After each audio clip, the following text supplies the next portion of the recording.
Dear Acharya Pranam, when I read VVV on love, I feel he is making only superficial separation between the psychic and physical aspects of love.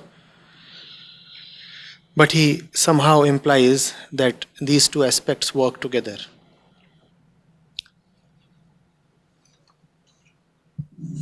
First kind of impersonal love he mentions about the lens being close to the source, which I see as being close to God or Guru. Secondly, he talks about going away from source, makes us more focused on objects, and that makes us fall for object-based love. Acharya, in my life, I feel I am a victim of object-based love, and my object is my 5-year-old daughter. After reading and listening to you on love, I could see the impurities in my so-called love. Now the only objective for me is to make every possible effort to bring her closer to the truth. In spite of this priority, which I suppose is very impersonal, I see the elements of body identification, such as hugs, kisses, pampering, in my physical expression towards her. I feel I have a degree of attachment for her physical safety too, to which I always feel helpless against. VVV says to visualize the mechanism which enables us to live in harmony with these related forces. He has explained it taking a quadridimensional image or multiplication of the sphere, which I could not quite understand. Can you elaborate on this? How to approach this accurate vision? Is it possible for me to be free of the suffering of being body identified for the well-being of my daughter? I'm grateful for the teachings and the blessings. Look, we have discussed this time and again.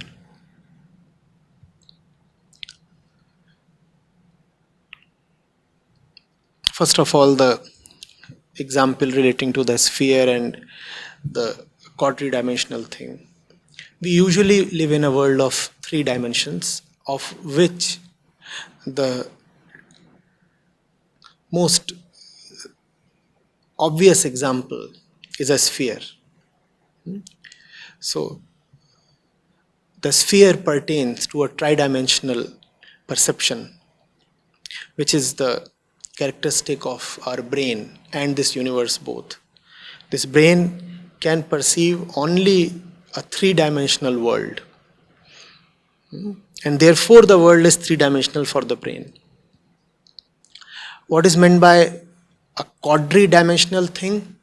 The 4th dimension has been introduced just to tell us that something beyond the 3rd exists. Or you could say, if you have to talk the void-centric language, that the 4th dimension has been introduced to show you that the 3 dimensions are just void. Okay, so there's nothing more to it or nothing complicated in it. Now coming to the personal question. You see, the kid is there. What does it then mean to love the kid? You could hug her, kiss her, pamper her body, go for her physical security. To what extent would that be good for her? Don't you say that in love you want the welfare of the loved one? What is the definition of welfare?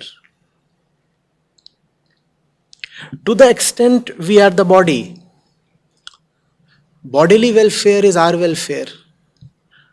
To the extent our interests and the interests of the body diverge, the welfare of the body would hardly lead to our welfare. So do take care of the kid's body to the extent she is synonymous with the body.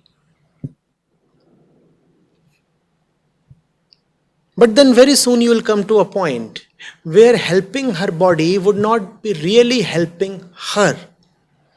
Then if you are still attached to her little body, you are not doing her any favors. In fact, it would be a disservice. Because when the father is attached to the kid's body, the kid takes it as a value signal. The kid says, probably the body is the greatest thing in the world and it is the best thing to be attached to. You get attached to the kid's body, the kid will get attached to her own body, and she will also get attached to everything that is bodily, which means she will become super materialistic. Now, will that amount to the kid's welfare if she becomes purely materialistic? Loses all conception of the transcendental? That is what you do when you look at any person, let alone a kid, as merely a body. And that's why lovers are so poisonous for each other. They look at each other purely as bodies.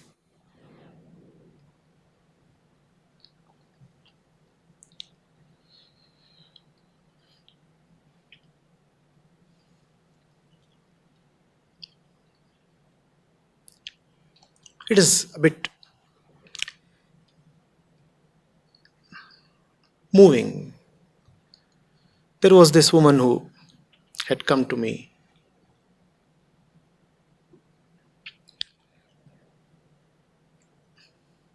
A woman, a girl, quite young. And she said she has not been feeling all right and many kinds of stories. And the descriptions and the stories that she gave me didn't quite add up. There was something missing. So I kept probing. And then she said, she has been in an affair since a long period, a few years.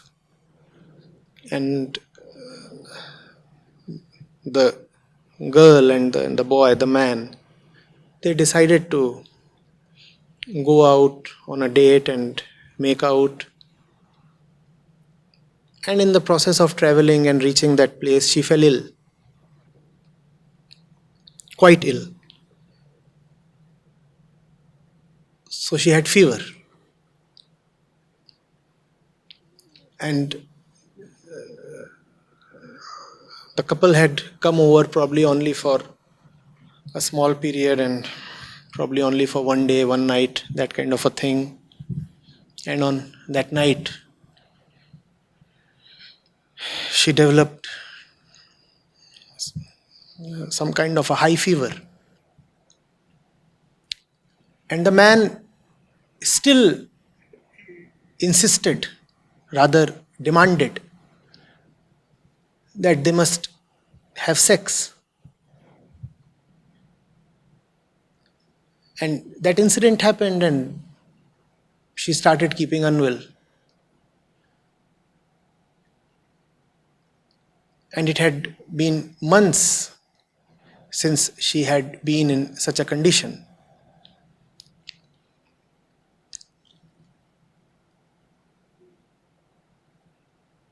And she broke down and all that.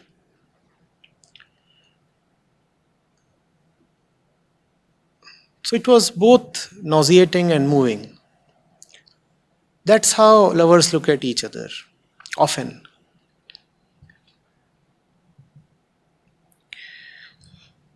They instill a deep sense of body identification into each other.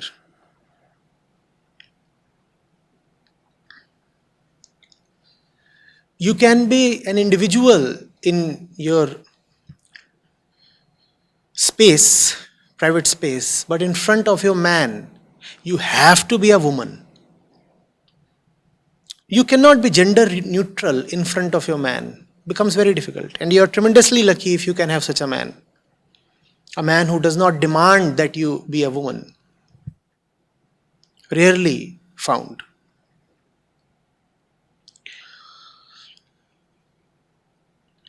And vice versa, obviously.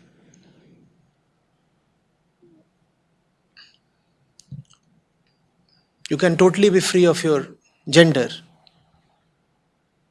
You can just be an individual, a consciousness. But the moment the woman comes to you, you're obliged to be a man. Very difficult for the woman to look at you as a professional, as an artist, as a painter, whatever you might be. You might be the greatest scientist. Your woman comes to you and she looks at you as a man. Gone, finished. The scientist is dead. Only the man with his genitals remains.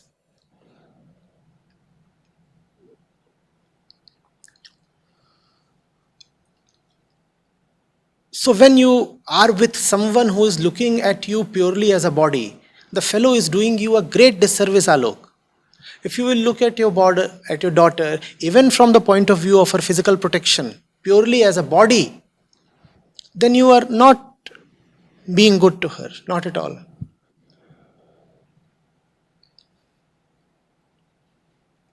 We are anyway born body identified.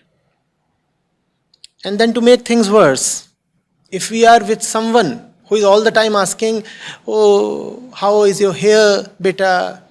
How is your hand, beta? Have you had lunch? Have you had dinner? Oh, the dress is looking so good on you, beta.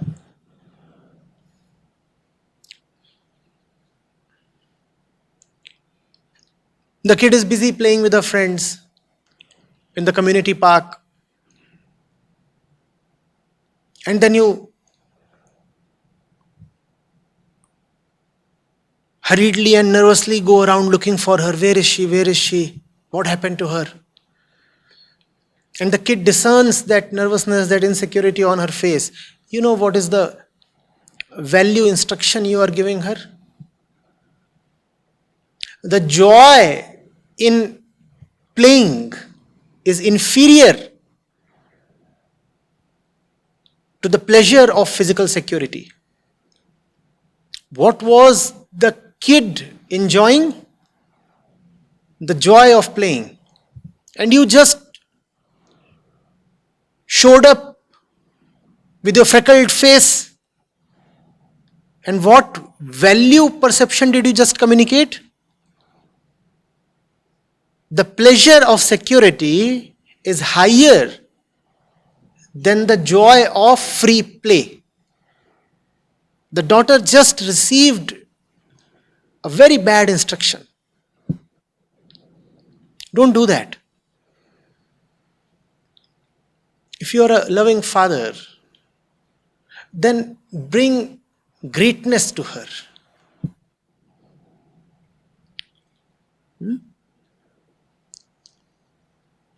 Yes, of course. Bodily, she is an object. But remaining an object, you very well know she will not find peace. So don't let her be object identified.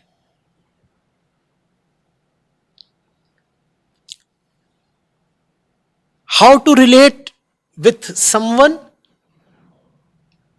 Not to further their body identification, but to relieve them of their body identification. How to relate with a living object called a person? How to relate with a living object? Teach her she is not an object. That's my advice, Alok. How to relate with a living object? Teach her she is not an object. That is the only service you can bring to her. That will be the only proof of real love. Turn the object into the universal subject. And that requires patience. You cannot do that overnight. She's so young, you can't bring Ashtavakra to her. You'll have to be very patient, very persistent, and very, very careful. Because it is through your actions, your life, that she will pick all the small signals.